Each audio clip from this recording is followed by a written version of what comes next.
Sejam todos bem-vindos ao canal Companheiros da Luz.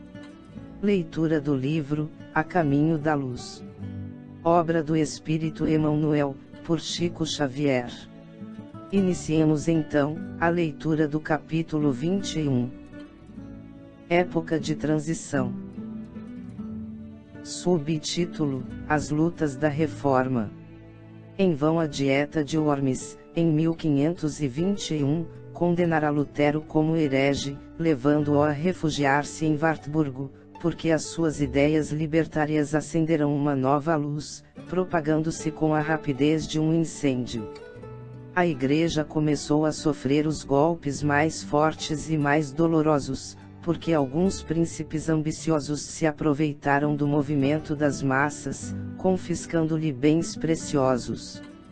Numerosos camponeses, empolgados pelos direitos do pensamento livre, iniciaram grande campanha contra a Igreja usurpadora, exigindo reformas agrárias e sociais, em nome do Evangelho.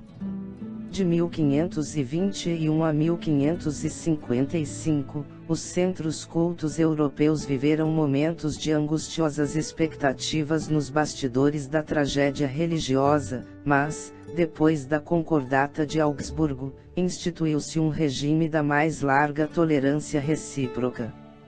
O direito do exame livre, porém, dividiu a reforma em vários departamentos religiosos, de acordo com a orientação pessoal de seus pregadores, ou das conveniências políticas do meio em que viviam. Na Alemanha era o protestantismo, com os partidários dos princípios de Martinho Lutero; na Suíça e na França era o calvinismo, e na Escócia, a Igreja Presbiteriana. Na Inglaterra, a questão veio a tornar-se mais grave. Henrique VIII, defensor extremado da fé católica, a princípio, por conveniência de caprichos pessoais, tornou-se o chefe do poder político, assumindo a direção da Igreja Anglicana. Na França, os huguenotes se encontravam muito bem organizados, mas surgem as complicações de natureza política, e o gênio despótico de Catarina de Médicis ordena a matança de São Bartolomeu, no intuito de eliminar o almirante Coligny. O movimento sinistro, que durou 48 horas, começou em 24 de agosto de 1572, sofrendo a reforma um dos seus mais amargos reveses. Somente em Paris e subúrbios, foram eliminadas 3.000 pessoas.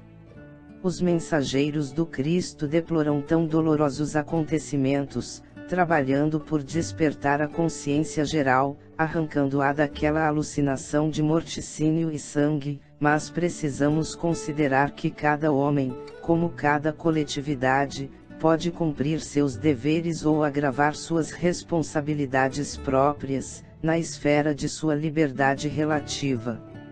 Subtítulo: A Invencível Armada. As lutas na Europa, em todo o século XVI, longe de colimar um fim, dilatavam-se em guerras tenebrosas, mergulhando os povos do velho mundo num terrível círculo vicioso de reencarnações e resgates dolorosos. Como se não bastassem as guerras religiosas, que trabalhavam o organismo europeu desde muitos anos, surge a figura de um príncipe fanático e cruel, na poderosa Espanha de então, complicando a existência política das coletividades europeias. As lutas de Felipe II, sucessor de Carlos V, prendiam-se, de algum modo, aos problemas da reforma protestante, mas acima de tudo, colocava ele a sua ambição e o seu despotismo. Animado com as vitórias sobre os turcos e os muçulmanos, procurou reprimir a liberdade política dos Países Baixos, encontrando a mais heróica resistência. Suas atividades maléficas, mascaradas com a defesa do catolicismo, espalhavam-se por toda a parte, obrigando o plano espiritual a coibir-lhe os imensuráveis abusos do poder. Foi assim que, havendo organizado a Invencível Armada, no ano de 1588, composta de mais de uma centena de navios equipados com 2.000 canhões e 35.000 homens, a fim de atacar a Inglaterra, sem motivo que justificasse semelhante agressão, viu essa poderosa esquadra destruída totalmente por uma tempestade aniquiladora. De conformidade com as providências do plano invisível, apenas aportaram às costas inglesas os espíritos pacíficos, compelidos pela força a participarem da armada destruída, e que foram lá recebidos generosamente, encontrando uma nova pátria.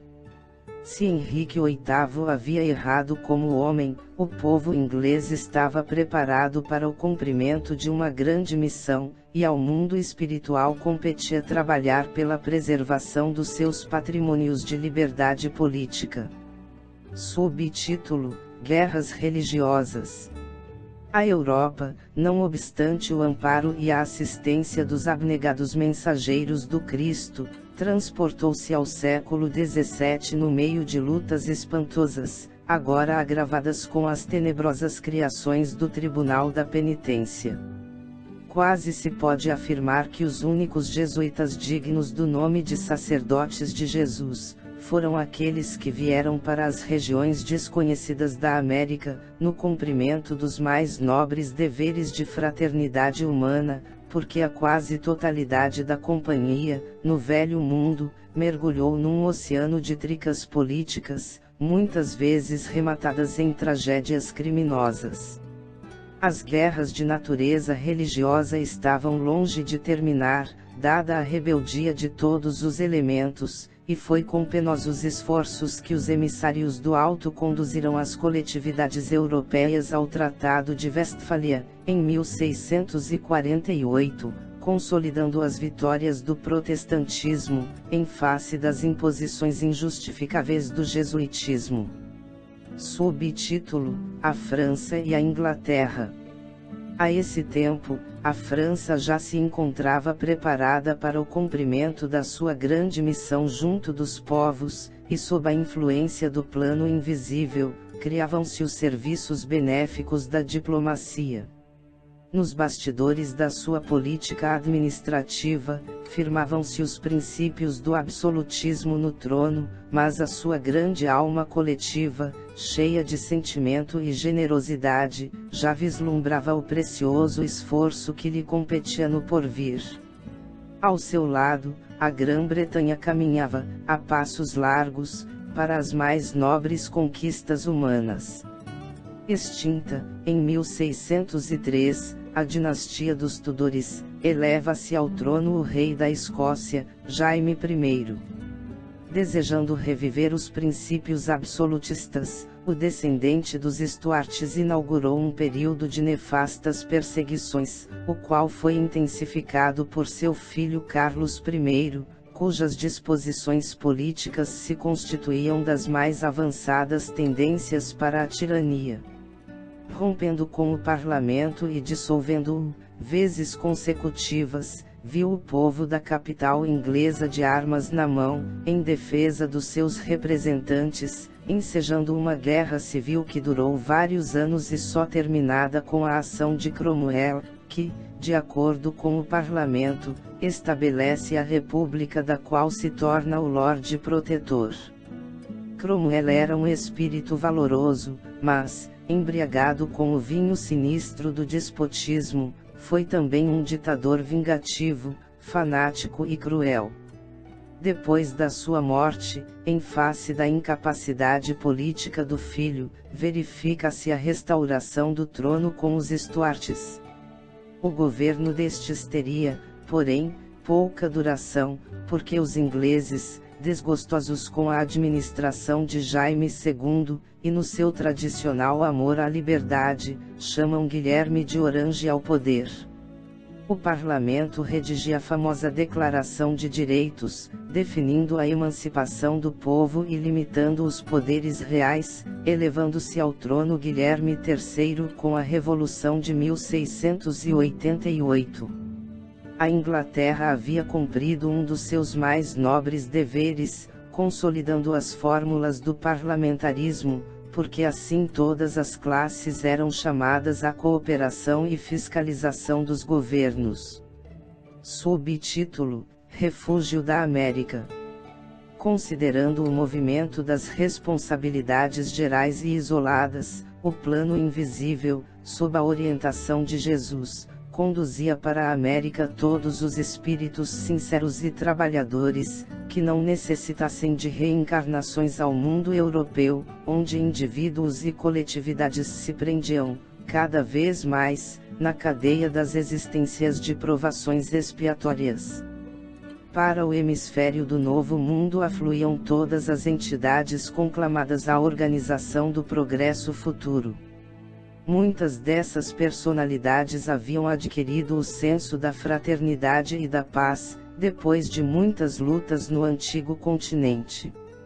Exaustas de procurar a felicidade nos limites estreitos dos sentimentos exclusivistas, sentiam no íntimo as generosas florações de reformas edificantes, compreendendo a verdadeira solidariedade, na comunidade universal.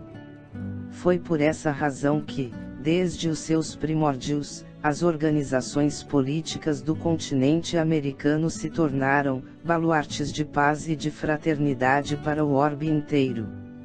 É que a permanência no seu solo e nas luzes ocultas do seu clima social, era considerada por todos os espíritos como uma bênção de Deus, em face das sucessivas inquietações europeias. Subtítulo: Os enciclopedistas.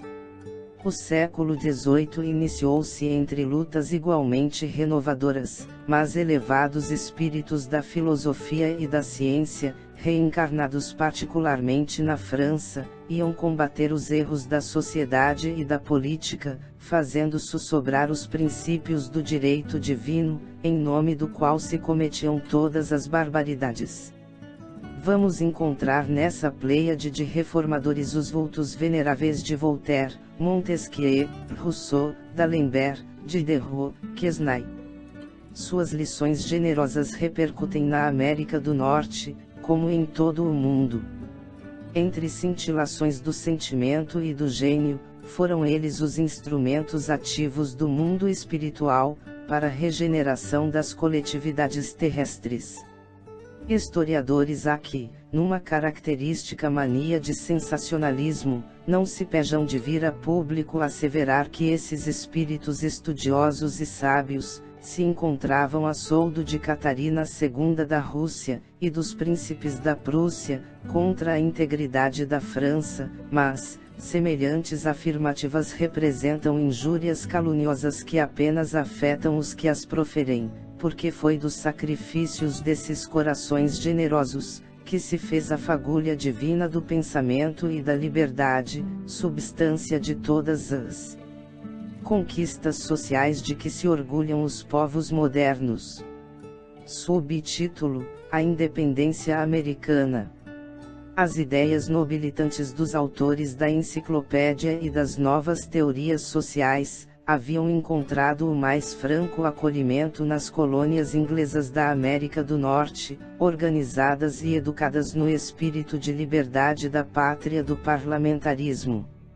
O mundo invisível aproveita, desse modo, a grande oportunidade, deliberando executar nas terras novas os grandes princípios democráticos pregados pelos filósofos e pensadores do século XVIII.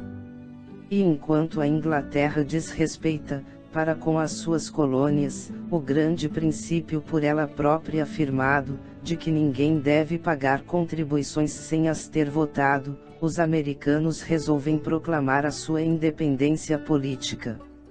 Depois de alguns incidentes com a metrópole, celebram a sua emancipação em 4 de julho de 1776, organizando-se, posteriormente, a Constituição de Filadélfia, modelo dos códigos democráticos do porvir.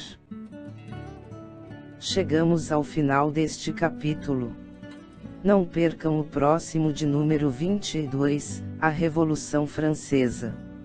Muito obrigado, boa reflexão, que Jesus abençoe a todos.